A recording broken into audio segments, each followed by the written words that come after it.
a lot of 3D relationships, they end with, fuck you, blah, blah, blah, you did this, I did that. I love you with my heart, with my soul, with every fiber of my entire being. How are you feeling right now, beautiful soul? So I want to dance into this subject of mission, family, partners. When you're on a mission, you're on a mission.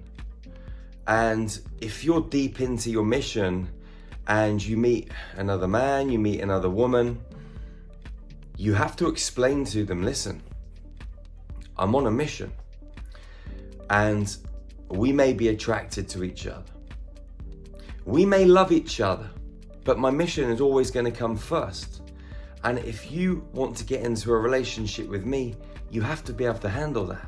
Now, when everybody is meeting each other, it seems like a great idea, you know. You don't really realize that the mission is going to be that strong, that the human being is going to be that dedicated to the mission. And the human beings dive into a relationship, 3 months might go past, 6 months, a year, whatever it is, it doesn't really matter. But the one on a mission is going to continue on that mission if they're truly on a mission. And come heaven or high water, they're going to move mountains to stay on that mission and fulfill that mission. They're going to be one tracked with their minds. They're going to be so dedicated, disciplined, and focused that the human being they've gotten into a relationship with may suffer. I'm not saying they're definitely going to, because sometimes human beings get into a relationship and they're on the same mission. And they kind of flow together and blend together, alchemize, and each other's missions become that same mission and they work together on it. That doesn't always happen. And most of the time it doesn't, because most of the time, the human being that got into the relationship that thought they'd be able to handle this other human being's mission, or maybe thought that they could merge or alchemize the missions, starts to feel that they're not getting enough attention, that they're not getting what it is that they need. And it's nobody's fault. The human being that entered into the relationship, who knew the other human being was on a mission, it's not their fault. And it's not the other human being's fault for not giving up enough time and energy to be with that other human being that feels that they want more or need more. Because the human being that's on a mission, the man or woman, set their stall out from the start and they said, this is who I am, this is what I'm about, and this is what I will continue to do.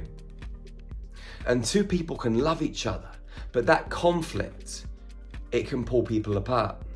If you're living on a 5D frequency, you should be able to handle that. Two people should be able to be on their own missions, living apart, seeing each other here and there, and every now and again having a beautiful time together. But that's not always the case. It should be, but the humanness gets in. And human beings actually have personal needs, personal wants, personal requirements. A woman may want to start a family, and the man's on a mission, and off he goes on his mission. And he's going to stick to that mission. There's no time for the family, or not the kind of family environment that the woman really wants, and actually also deserves. Because it's not that she doesn't deserve that, it's just that the man can't give that. Or it may be that the man will have certain needs and requirements, but the woman can't fulfill that because she's on her mission, traveling the world, busy, doing what she's up to make a huge difference on planet Earth. When you get into a relationship, it's really important that you feel your way through it. And if you look down the timeline and you see the issues based on certain pieces of conversation that you've had with the other human being, you need to address it straight away. You need to talk, you need to communicate. You need to say, hey, listen, I can see that, you're gearing up for this or that.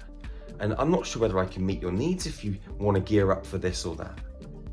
It doesn't mean that I don't love you any less, but I don't actually think I can commit that level of time, that level of energy. Because the mission is primary. And sometimes you can squash this stuff and you can come to an agreement and work a way forwards. If you don't speak, it's going to go pear-shaped at some point down the timeline. If you do speak, it may give you the opportunity just to part company now and save wasted time and energy. Regardless of what happens in any relationship, everyone always learns lessons. People always grow together, and every single relationship is massively impactful on everyone's life, positively and negatively. However, if you reframe your consciousness, there is no negative whatsoever. You can just take gold and magic and lessons and rememberings and all the good stuff from every relationship. And you can part company with gratitude, as friends, as soulmates, loving each other, caring about each other, still staying in contact and talking from time to time, maybe touching base in the physical from time to time. A lot of 3D relationships, they end with, fuck you, blah, blah, blah, you did this, I did that. If you're evolved human beings and you're in a relationship and you love each other and you decide to part company because you can't fulfill each other's needs and wants, then stay friends. Why would you want to bust up and hate each other? It doesn't make any sense. You've been through so much together, you probably understand each other more than their future partners will ever understand them. So it's always good to have those relationships around. Those relationships are priceless. They're gold.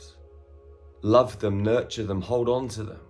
If someone's been into your life for 6 months or 6 years and they've taught you, they've woken you up, you've journeyed together, you've traveled together, you've grown together, you've cried together, you've hugged together, you've screamed together. There's alchemy and magic in that. So when you're moving forwards on your mission, just remember, stick to it.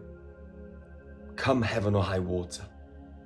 Don't let anything stand in your way, but do everything the right way, the best way possible in every situation. Communication is key. Communication is vital. Without communication, everything goes south every single time. And 95% of the time it ends sour. So why not communicate and make the relationship healthy, full of vitality, full of growth, full of warmth, full of encouragement, full of love, compassion, kindness, unity, friendship. You're amazing, beautiful soul. Go out into this world and love your sisters and your brothers. Hug them tightly and never, ever, ever be the first to let go. That's the golden rule of hugging. Remember to check out our website, starmagichealing.com. We got some of the best ascension tools on the planet for raising your frequency, activating your pineal glands, switching on your multidimensional architecture, plugging into the electrical grids from the stars, the magnetic grids from the earth so you can be energized and in full power mode 24/7, 365. You're amazing. Go and be amazing. And I'll see you again real soon. One love, one heart, one human family. Peace out, beautiful soul.